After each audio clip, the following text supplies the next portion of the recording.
Comment vous expliquez que dans ce monde numérique, ce sont le bruit, la fureur, les théories folles et les fausses informations qui triomphent à la fin? You have 1,000 platforms. You have the entire internet.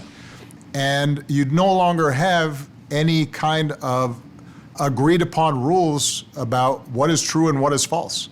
Twitter est-il une menace pour notre démocratie ? Twitter, c'est 192 millions d'utilisateurs qui se connectent tous les jours. En France, on compte 4,26 millions d'utilisateurs quotidiens. Et 83% des leaders de la planète possèdent un compte et tweetent régulièrement. Twitter est devenu le réseau social des journalistes et des politiques en France. Pour toute une génération de journalistes, Twitter est devenu un réflexe. Il a littéralement remplacé le fil AFP. C'est l'endroit où l'on vient s'informer en premier. Les journalistes y voient un accès direct à ce dont les gens parlent. Ils scrutent le moindre mouvement d'opinion, s'y connectent 20 ou 30 fois par jour pour repérer les sujets qui montent. Samuel Laurent fait partie de cette première génération de journalistes web. Ultra connecté, il maîtrise tous les codes de Twitter et il est classé parmi les journalistes les plus influents sur le réseau.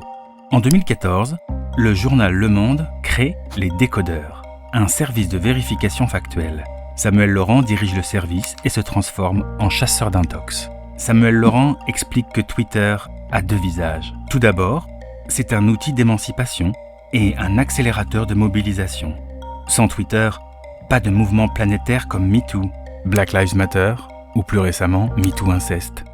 Mais Twitter, c'est aussi la course au like et au retweet, un immense concours de popularité. Je tweete, donc je suis.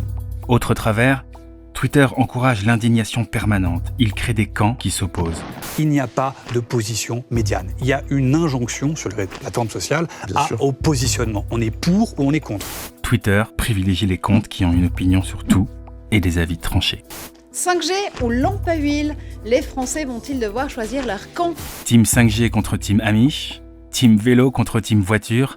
Sur Twitter, la nuance n'existe pas. Enfin, et c'est sans doute là le plus grave, le réseau est devenu la fabrique à fake news. Mais comment ? Sur un réseau social, tout le monde peut publier, l'anonyme comme l'expert. Et les deux ont les mêmes chances de voir leur publication partagée. Cette horizontalité associée à la défiance croissante envers les médias fait des ravages.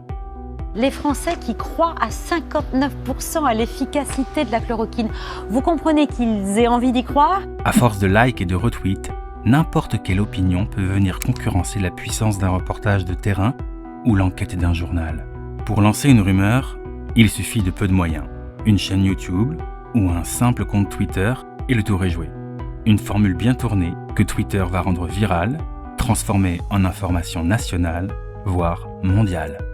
Sur Twitter, une blague peut devenir un article, un montage satirique engendrant une polémique nationale. Twitter étant le réseau social le plus fréquenté par les journalistes, il alimente la machine médiatique. La puissance de l'outil est telle qu'elle sert même ceux qui ne l'utilisent pas. Il suffit d'un clash à la télé ou d'une déclaration choc dans la presse pour se retrouver en tête des sujets du jour sur Twitter. En France, l'empereur le plus parfait est Éric Zemmour.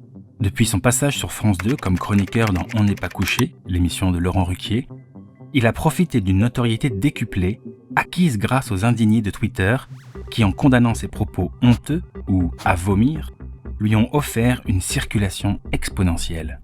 Elle joue pas au football, c'est pas du football. Mais c'est pas grave, ma fille joue au football quand elle avait 10 ans, je trouvais ça très mignon. Voyez, maintenant elle fait de la danse. C'est quand même un peu plus conforme à ce qu'elle est.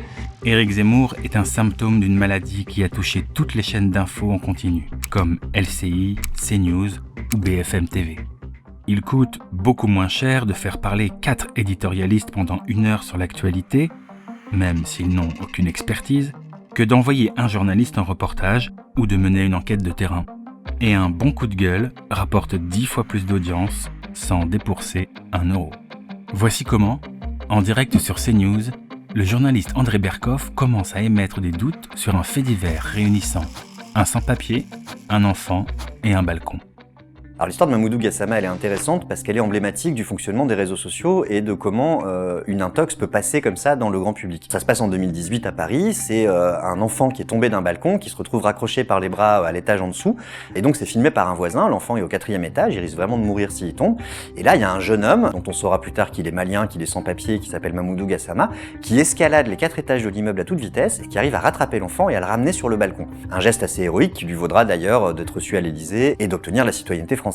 Mais sur Twitter, vous avez des tas de gens qui, essentiellement parce que ce monsieur est noir et sans papier, vont trouver que cette histoire quand même, elle est louche, et ils vont se mettre à avancer tout un tas de théories et se mettre à douter en fait de la réalité de ce qui a été filmé. Bon, c'est quelque chose qui est assez classique du fonctionnement de Twitter, sauf que cette fois-là, ça va acquérir une audience nationale parce qu'il y a un monsieur, un journaliste qui s'appelle André Berkoff, qui est un journaliste qui aujourd'hui est assez à droite, qui officie notamment sur Sud Radio, et qui est aussi assez actif sur Twitter, qui va lui aussi douter de tout ça, qui va reprendre un peu ces polémiques et ces théories qui fleurissent sur le réseau, et qui va en faire des émissions de radio où il va expliquer que lui aussi il doute, et il va utiliser pour ça ce qu'on appelle l'inversion de la charge de la preuve, c'est-à-dire qu'il va jamais lui-même enquêter sur le sujet pour prouver ce qu'il veut dire ou pour prouver ses soupçons, mais il va faire l'inverse, il va utiliser des tas d'éléments pour dire quand même c'est étrange, l'enfant il aurait pas pu s'accrocher parce que s'il tombe il va à une telle vitesse que c'est pas normal qu'il ait pu se raccrocher, alors qu'il n'en sait rien en fait. C'est typique du raisonnement conspirationniste des réseaux sociaux, mais sauf que là on le retrouve appliqué à une chaîne de radio et à un discours journalistique. Depuis que les chaînes d'infos ont offert du temps d'antenne aux passeurs d'intox, le travail des vérificateurs de l'info est devenu titanesque. On n'arrivera jamais avec quelques vérificateurs à arrêter cette vague de fausses informations, d'intox qui circulent sur les réseaux. C'est comme vouloir arrêter la marée.